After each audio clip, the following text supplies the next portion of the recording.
Hello hi friends नमस्कार जय Jagannath friends आज नहीं आसी आयुष्मान भारत कार्ड विषय संपूर्ण फुल वीडियो फुल डिटेल्स तो आपण मैंने जानवा चाहिए कि आयुष्मान भारत कार्ड जोटा अच्छी यहाँ कौन यूज हुए कौन पर यूज हुए।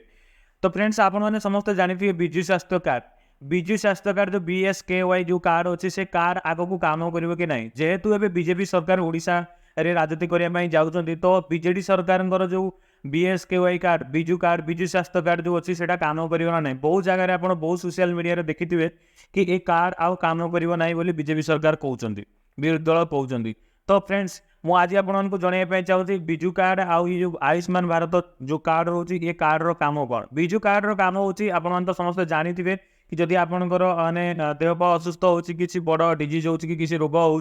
जो थे कि आपड़ से कार्ड देखेले आप बड़ बड़ हस्पिटाल आपड़ यार सुविधा आराम से नहीं पारे। यहाँ पेड थाए जो नॉर्मल लोक मैंने हेल्थ इंश्योरेंस करती तो स्वास्थ्य कार्ड करती से पेड दे करती कि जहाँ गवर्नमेंट गोटे बढ़िया इनिशिएटिव जो थे कि लोक मान फ्री रे स्वास्थ्य कार्ड दौरान। तो यहाँ विजु स्वास्थ्य कार्ड गोटे था माने अच्छी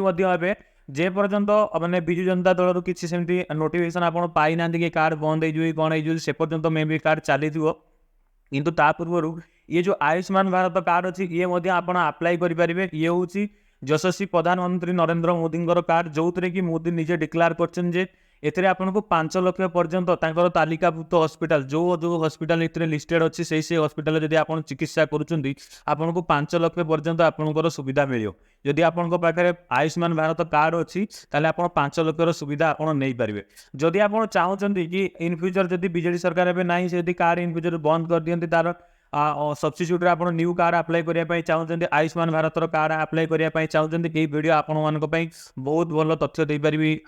जहाँ भी जानी जहाँ सब डिटेल्स कलेक्ट करी सब डिटेल्स ये वीडियो में आपको दूसरी।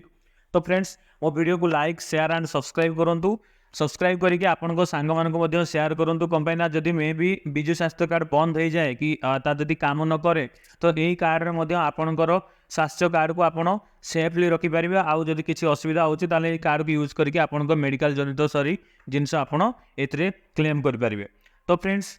चलो स्टार्ट करवा या कौन कौन डॉक्यूमेंट दरकार केमी आप अप्लाई करेंगे यार वेबसाइट कौन ऑनलाइन केमी अप्लाई करेंगे ऑफलाइन केमी अप्लाई हो पार सब डिटेल्स मुझे आपको फुल डिटेल्स देवी चलते स्टार्ट करवा। तो फ्रेंड्स आयुष्मान भारत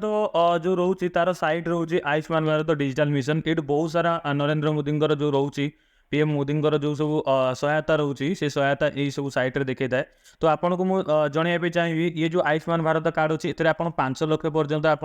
ये करेंगे यार लिमिट जो अच्छी 5 लाख पर्यंत अच्छे जो कार्ड हुए 5 लाख सहायता ये देवे ये से आप यूज करेंगे जो थे कि सहित जो हॉस्पिटल टाइप थी से हॉस्पिटल सहित यहाँ आप यूज करेंगे सब हॉस्पिटल आप यूज करेंगे ना यार जो रूल्स एंड रेगुलेशन उपर रोचे से आपको कहबी एथे आप आराम से जाइए अप्लाई करेंगे यार साइट उपलब्ध अच्छी तार टोल फ्री नंबर आप स्क्रीन उपर देखुं टोल फ्री नंबर रे कॉल करके कथा पारे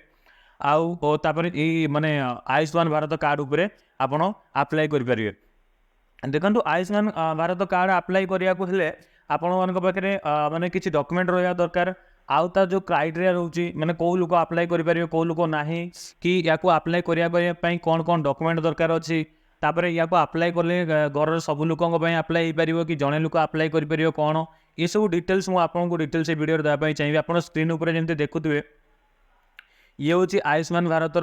माने जो तार पोर्टाल यही भाया पोर्टाल आपको किसी तार लुकिंग आसो यही पोर्टाल आप आयुष्मान भारत ये आप अप्लाई करेंगे। तो यापाई जो रिक्वायर्ड आपन को डॉक्यूमेंट रोचे आयुष्मान कार्ड जो डॉक्यूमेंट रोचे परिवार जे कोई अक्षम सदस्य थांती माने परिवार जदि कई अक्षम सदस्य थांती जदि आपण घर चाल चपर घर होता है आपड़ जदि दिन मजुरिया होती आपड़ जड़े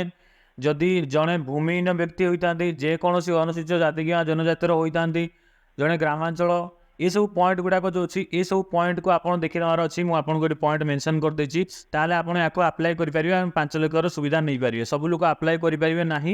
तो एथिरे आपणकर विजु स्वास्थ्य कार्ड रे मैक्सिमम लोक को कवर होता है किंतु एथिरे ଆପଣଙ୍କର କିଛି ଲୋକଙ୍କୁ ହେବ ଯେଉଁଥିରେ ଆପଣଙ୍କୁ ଯେଉଁ ପଏଣ୍ଟ ଦେଲି ଏଇ ପଏଣ୍ଟ ଆପଣ ଦେଖିକି ଆପଣ ଯଦି ସେଇ କ୍ୟାଟାଗୋରୀରେ ଯାଉଛନ୍ତି ତାହେଲେ ୟାକୁ ଆପ୍ଲାଏ କରିପାରିବେ, ୟାର ଲାଭ ମଧ୍ୟ ନେଇପାରିବେ। ତ ଆଶା କରୁଛି ଫ୍ରେଣ୍ଡସ୍ এই ভিডিও ଆପଣଙ୍କୁ ବହୁତ ଭଲ ଲାଗିଥିବ। ଯଦି ୟାର ଅଧିକ ଇନଫର୍ମେସନ୍ ଦରକାର କେମିତି ଆପ୍ଲାଏ କରିବେ ତାର ଯଦି ବି ଆପଣଙ୍କୁ ଭିଡ଼ିଓ ଦରକାର ତ ମୋତେ କମେଣ୍ଟ କରନ୍ତୁ, ମୁଁ ଆପଣଙ୍କୁ ଡେଫିନେଟଲି ଜଣେଇବି କି କେମିତି ୟାକୁ ମାନେ ଇଏ କରିପାରିବେ, ଆପ୍ଲାଏ କରିପାରିବେ ଆଉ କାର୍ଡ଼ ବନେଇ ପାରିବେ। ୟାକୁ କାର୍ଡ଼କୁ ଆପ୍ଲାଏ କରିବା ପାଇଁ ସହଜ ଉପାୟ ମୁଁ ଯାହା ଆପଣଙ୍କୁ ଟ୍ରିକ୍ ଦେଇଦେଉଛି, ଆପଣ